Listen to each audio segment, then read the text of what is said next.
राहुल शर्मा, आप देख रहे हैं SP9 न्यूज। स्वागत है आप सभी का आज की इस बड़ी खबर में। बड़ी खबर की शुरुआत स्मृति ईरानी से। जी हाँ, कहा जाता है अक्सर कि जोश जोश में इंसान जो ऐसा काम करते था बाद में उसको मुश्किलों का सामना जरूर करता है। जी हाँ, जोश में कोई काम करना ही नहीं चाहिए।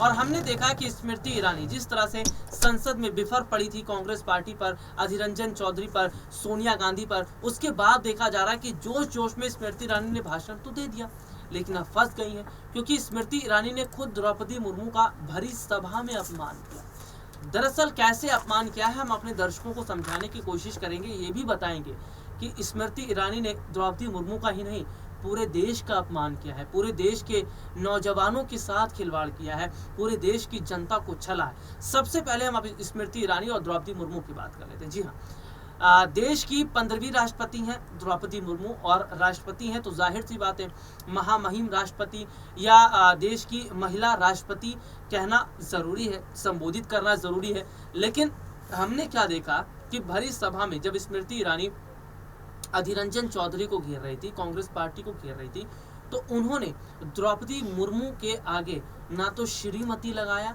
ना आदर पूर्वक किसी शब्द का इस्तेमाल किया, ना आदरणीय कहा, केवल और केवल मुर्मू, द्रौपदी मुर्मू इस तरह से बातें कर रही थी।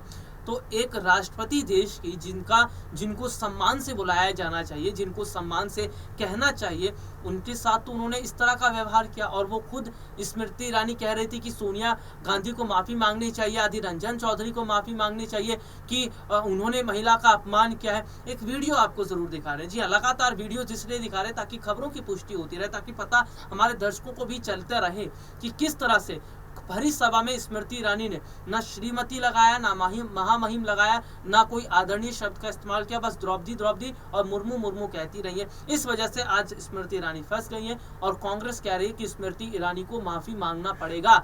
स्मृति ईरानी ने अभी हाल ही में द्रौपदी मुर्मू के साथ तस्वीर खिंचाई, जो तस्वीर पूरे देश ने देखी भी होगी।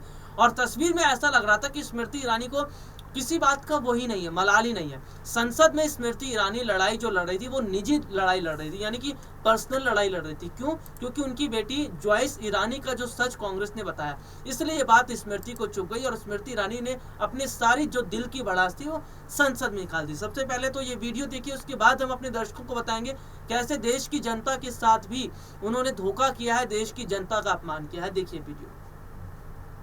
तो ये वीडियो आपने देखा और सीधे तौर पर हम अपने दर्शकों को ये भी बता दें कि स्मृति ईरानी ने देश की जनता के साथ कैसा अपमान किया या कैसे ठगा।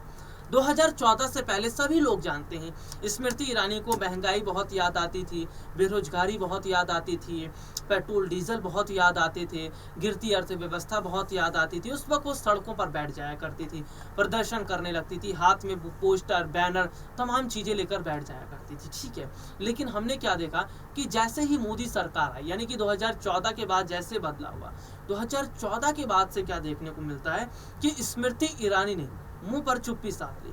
2014 के बाद सबने देखा नोटबंदी जैसी चीजें हो गई, कोरोना जैसे हालात में जनता की जिंदगियां चली गई, बेरोजगारी लगातार बढ़ रही थी, महंगाई बढ़ रही थी, अभी भी बढ़ रही है। लेकिन स्मृति ईरानी इस पर तो प्रेस कॉन्फ्रेंस अब नहीं कर रही है, इस पर तो अब उन्हें दर्द नहीं दिखाई दे रहा है जनता का। तो 2014 से पहले स्क्रिप्टेड था। स्मृति ईरानी चाह रही थी कि इस तरह का हो हल्ला करके सरकार में बड़ी जगह मिल जाए और वो जगह मिल गई है। हमने ये भी देखा कि अभी हाल ही में मुख्तार अब्बास नकवी, जिन्हें अल्पसंख्यक मंत्रालय के पद से हटा दिया गया, ये बात उन्हें भी पसंद नहीं आई कि अचानक से क्यों हटाया गया। और यहाँ पर हम देख रहे हैं कि वो मंत्रालय स्मृति ईरानी को दे दिया। आज सीधे तौर पर हम देख रहे हैं कि स्मृति ईरानी पर मोदी सरकार मेहरबान है, लेकिन स्मृति ईरानी ने जनता के साथ धोखा किया। 2014 से पहले उन्हें बहुत कुछ दिखता था, लेकिन 2014 के बाद नहीं दिखता। क्या ये जनता का अपमान नहीं, जनता के साथ खिलवाड़ नहीं, क्या जनता के साथ ये बहुत बड़ा धोखा नहीं? जनता अपनी बात रख सकती है। हमारे इस वीडियो के कमेंट में अपनी बात वो लिख सकते हैं। क्या वाकई स्मृति ईरानी आज जनता के साथ जो है धोखा नहीं कर रही है? आज वाकई वो स्मृति ईरानी जो है वो जनता को कहीं ना कहीं ठगने का काम नहीं कर रही है?